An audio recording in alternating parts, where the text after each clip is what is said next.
though we know a lot about them, there's never a mention of them making a mistake or any kind of sin in their life or any kind of, even a negative faith statement at all. Nothing. Give me that short list on your whiteboards. We talked about these. We're looking at men right now and not women. We should do that another day. The women's list. But the men's list.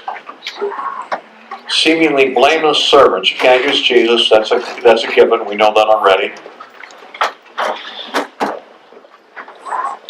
We said we don't want you doing Enoch. It's too easy. There's only one sentence in the Bible about him.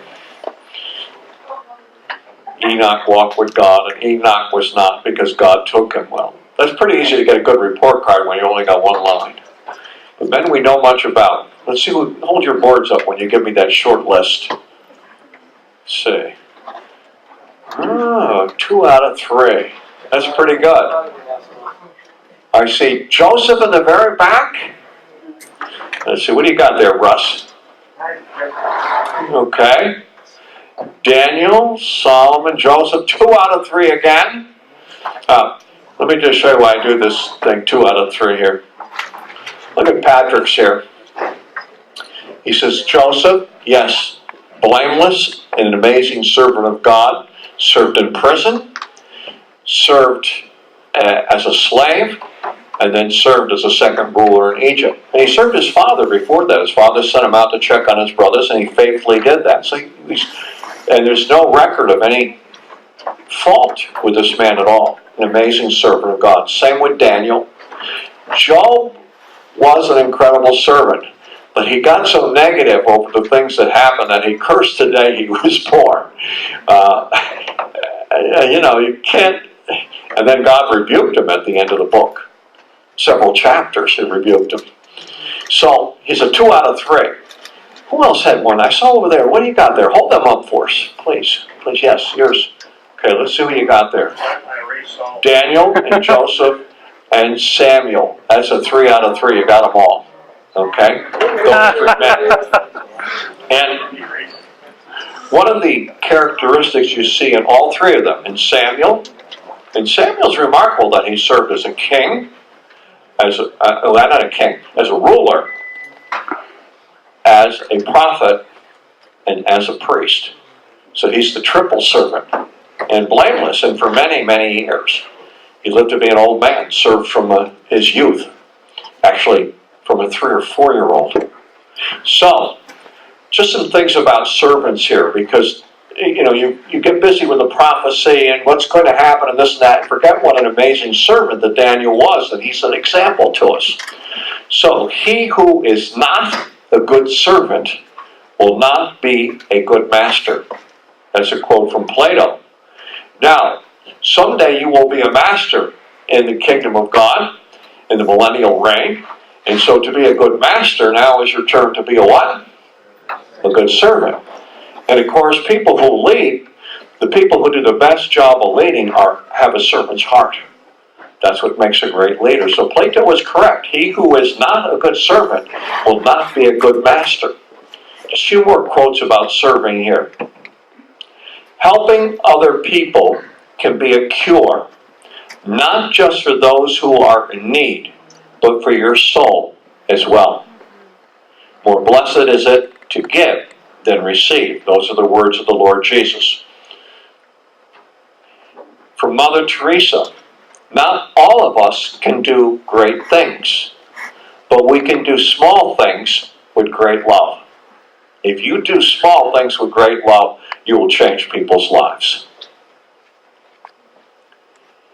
And then, it's very interesting here, we're going to look at a song called Servant of All. Recognize the UPS man? Some of you, come on. Bill Gates, one of the richest men in the world. I read something about him. Not that I approve of his political views today or what he's up to, because I really don't. But as a youth, I saw an article from his librarian. Because when he was in high school, he volunteered to help in the library. Which means he would, go to the library after school and put books back on the shelves. You think this man is going to be worth, literally billions of dollars. What did he do in high school? He volunteered his time putting library books back on the shelves.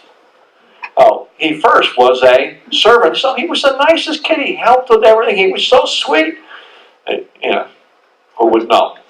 Anyways, I won't tell you what I was going through the last time I was preaching on being a servant. It would be I can't do it publicly. Anyways, but it was humble pie. We'll just put it that way.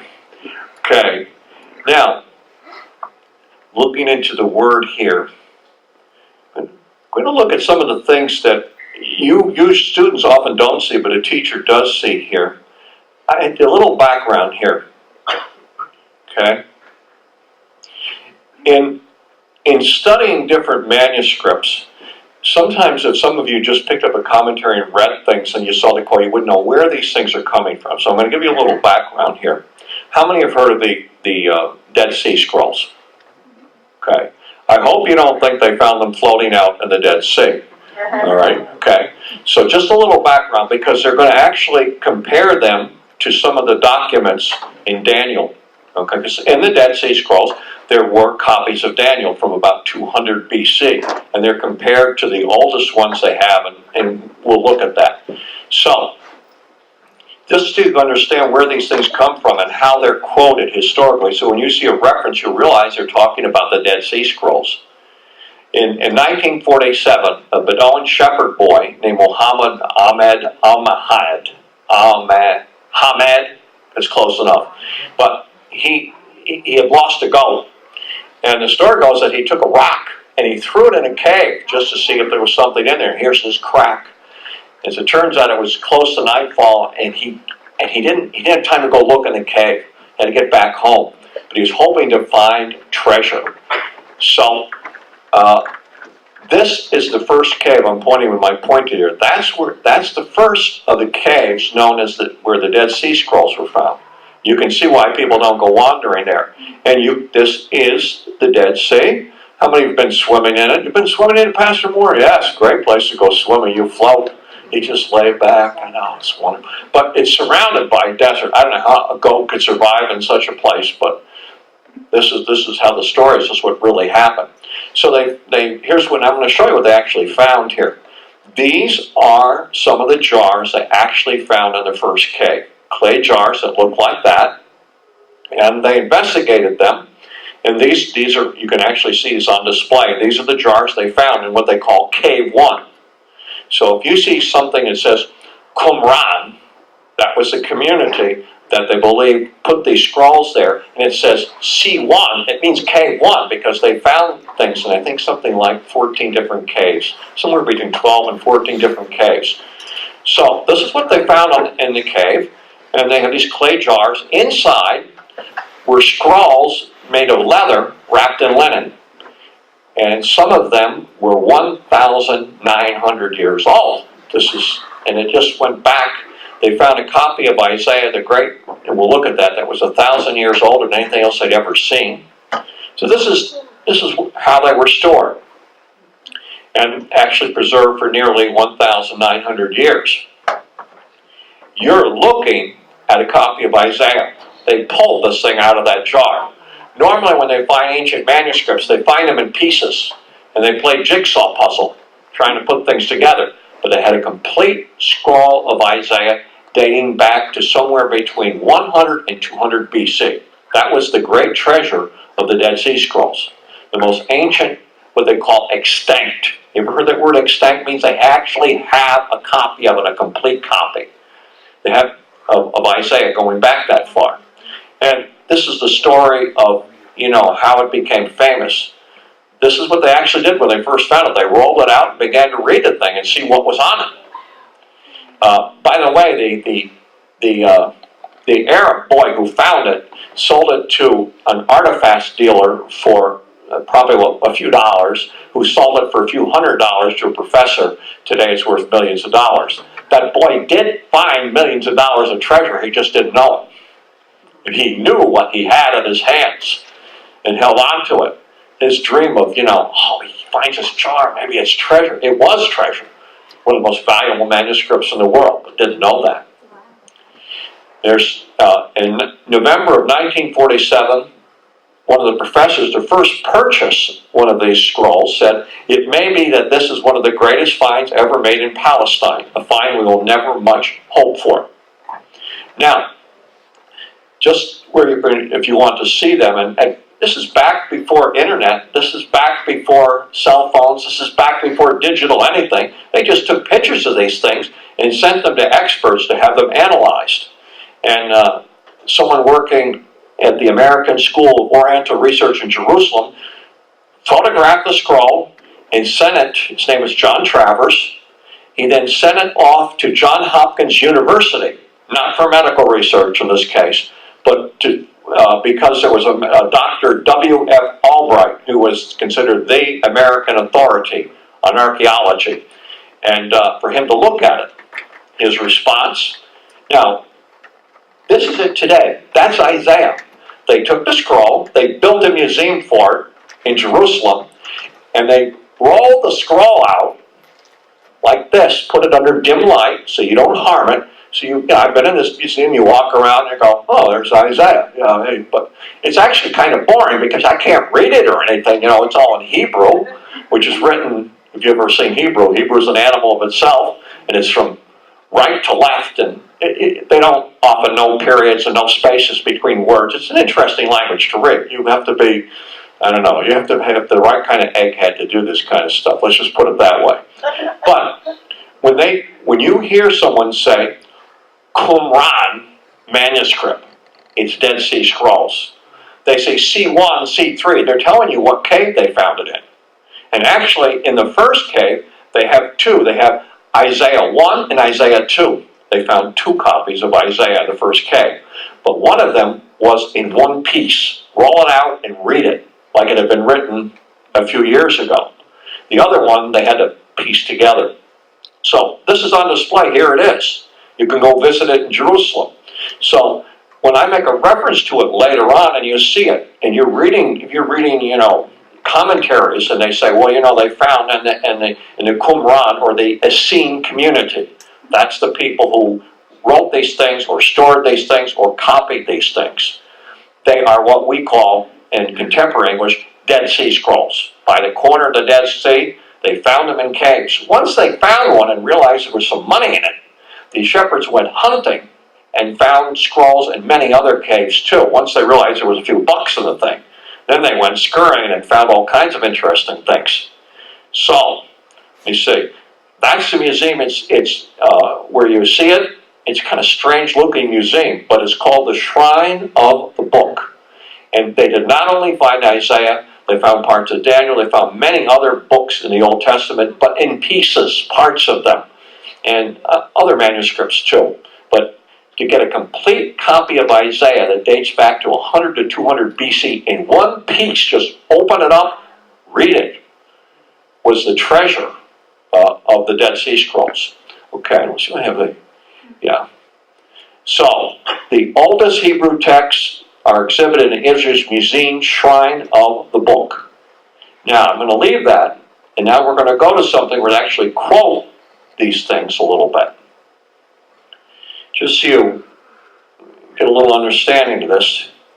Yes. Okay. Now, there is a pattern in biblical criticism. Somebody takes the information they have, finds fault with the Bible, and then 5 or 10 or 15 years later, someone finds more information and finds out the Bible is true after all. Archaeology is one of the Bible's best friends. I've never seen an archaeological find that didn't support the scriptures. They're like 100%ers. So we're going to follow one of these. I did this, and you wouldn't normally do this reading it, but here's the criticism. I'm going to put it down at the bottom of the page. Daniel, from chapter 2, verse 4, to chapter 7, verse 28, is written in Aramaic. By the way, that's the language that our Lord spoke, and Jesus spoke in Aramaic. It was common to that part of the world, not just to Israel, but people spoke it in that region of the world, in the Middle East. And the rest of it is in Hebrew. And they're saying, well, this can't just, Daniel didn't just write this in Hebrew, then switch to Aramaic, then switch back to Hebrew. This can't be the real thing. So they use this fact against the authenticity of the book of Daniel. There's just one thing. Him writing in two languages ends up turning the thing around, improving the authenticity of it. So we're going to follow this through here a little bit. It's very popular for people to try to late date the book of Daniel. This is a favorite thing with Bible critics. It goes like this. There's no way that Daniel could have foretold all these world kingdoms and all these world events before it happened. It must have been written hundreds of years later, so they looked back and made up this book. The real problem is not archaeology. The problem is unbelief. Okay, so there's scholars who have an anti-supernatural bias. And so they're always looking for an alternative explanation other than God inspired Daniel to write about future events.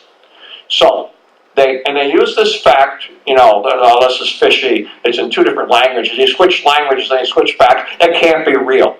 That's the thinking. So, now, let me go down here, I don't want to miss points here that I've written here.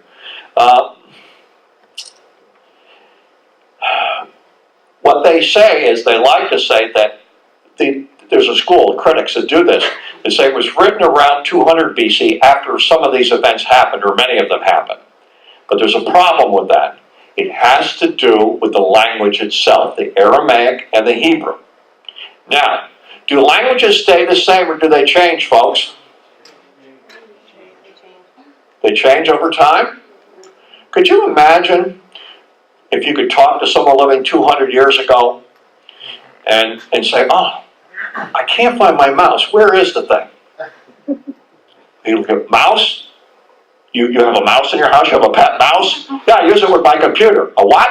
A computer. What's a computer? What? That's not the kind of mouse I'm used to. Well, languages change. Now I'm going to give you an example of that. I want you to see this thing here. King James Bible. Somebody got King James Bibles? Okay. We're going to do a little work on the King James to show you a language changing here, because this is part of the proof for the authenticity of Daniel.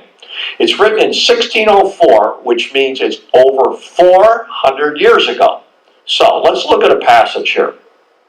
Okay. John 5:24, the authorized King James. On your whiteboards, write all the words that have changed since then. We wouldn't say it that way today. We wouldn't spell it that way today. We have to make some changes. How many of those words in that one verse have changed? Either the spelling or the word itself. One verse. Over 400 years. We would still do that one. That's one we could still say. Let me see some of your words here.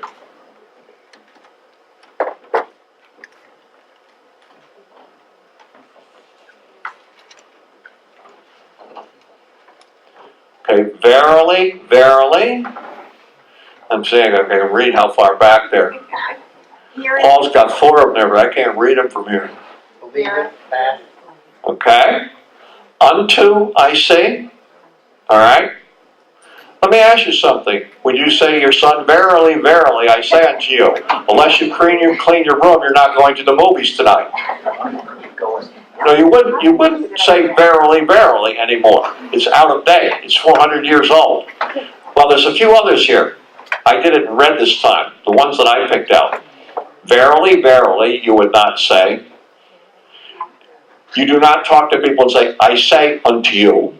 You just, I say to you. He that heareth? No. He that hears. Okay. Do you believe it? No. Today you believe. Hath everlasting life? No. Has everlasting life. Okay. But it's passed from death to life. We wouldn't say unto life. All those words have changed. Now, has the meaning changed? No. Can you date this Bible by looking at the way it's written? Absolutely. Say, hey, that's in 16th century English. Okay? So, when they find an ancient manuscript, what they look for is other manuscripts from the same period, and they compare the style of the language. So they can date something by the form of Aramaic. What was Aramaic like 600 years before Christ? What was Aramaic like 200 years before Christ? It changed over those 400 years. so they can date a manuscript by the style of the language. We got that? We can see that with King James. So, let's follow this thing through. Aramaic of Daniel. An unusual feature of the book of Daniel is that part of it's written in Hebrew, in part, a little over half, is in Aramaic. So, now first you're going to see the critics here. Driver, this is a critic's name, argued that the Aramaic of Daniel is a Western Aramaic dialect of the type spoken near Palestine. His conclusion, it was written after the Jews came back from captivity in Palestine. It's not the Aramaic that they would speak in Babylon 600 years ago when this was supposed to happen. This idea now has been totally discredited by recent discoveries of 5th century Aramaic texts that demonstrate that both Daniel and Ezra were written in a form of imperial Aramaic, an official or literary dialect which had currency in all parts of the Near East, meaning someone then found a manuscript that matched the same style that Daniel's written in. Now, this critic didn't give up on this. Even though the type of Aramaic used in the book does not indicate a late date, Rowley argued that certain features of Daniel's Aramaic supported a time of composition not earlier than the 4th century BC. Look at the next comment. Yet, reevaluation of the data in light of newer materials have now sustained Rowley's conclusion, not sustained his conclusions. So, the Aramaic of Daniel exhibits striking parallels with early examples of the language found in such documents as the Elephantine Papyri, also written in Imperial Aramaic, dated to the 5th century BC. Style of writing in Daniel. Style of writing in this other document they found, 5th century. That goes back 500 years. You can't late date it now. I mean, Daniel had a copy of Daniel written in a style from 500 years ago about things that were going to happen in the future. Eliminates the whole late date thing. You have to then come to the conclusion that Daniel accurately foretold the future of the world, especially the Middle East and the Mediterranean region. He did it. So, now, there is, and I got a quote here. Let me read the quote read. There is no very great difference between the language of 5th century BC Elephantine Papyri and the so-called biblical Aramaic. The scholar here, Yamuchi, adds, discoveries such as Adam's letter in Aramaic, 6th century BC, have confirmed the fact that the Aramaic of Ezra and Daniel is basically the same as the Aramaic of 6th and 5th centuries, as we know it from contemporary evidence. So, now, I'm not going to do all the slides if it gets long. The same thing happens with the Hebrew. The style of the Hebrew is from the 5th or 6th century. So now, because it was written in 2 languages, and both languages have been verified to match the language of that day, we have 2 proofs that Daniel is no late date book, but was written way back in the 5th or 6th century and foretold future events that had not happened yet. My point is this. Criticized it for being in 2 languages, but it gave us 2 forms of proof that it's the real thing. So, someone else wrote it. Well, whoever wrote it in the 5th or 6th century accurately foretold future events. Okay? Let's just put it that way. So, instead of, we have a double proof here. That Daniel is Daniel, and it was written way back in the good old days. Okay? And, Daniel wrote this thing. Now, I have not read this. I have my own explanation of why it's in 2 languages. Anybody remember? Put on your boards the age of Daniel when he went to Babylon. We gave you this. How old was he when he went to Babylon?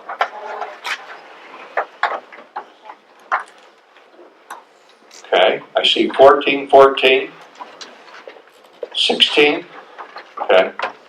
I've seen the date 16, but they're not saying he was 16. He was about 16. He served under Nebuchadnezzar, ruled for 43 years. Add 43 to 16. How old is he now, folks? Let me see a number there. Come on, you mathematicians.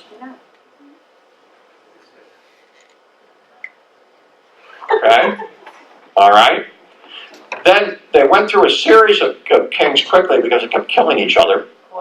But the father of Belshazzar ruled for 17 years. Add 17 years more on. How old does Daniel have to be now? He has to be at least what? 76 years old.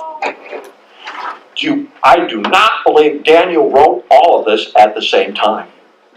He had a long time to do his writing.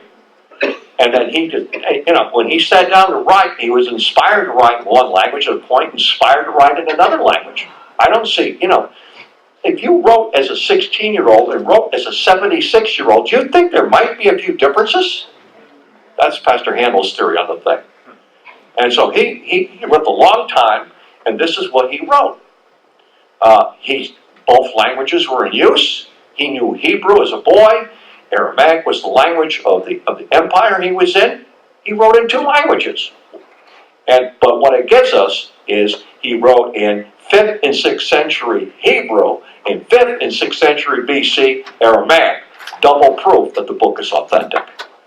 All right, I know it's a long thing. I won't do that often. But you can lose your faith reading some of these critics. But the basis of their criticism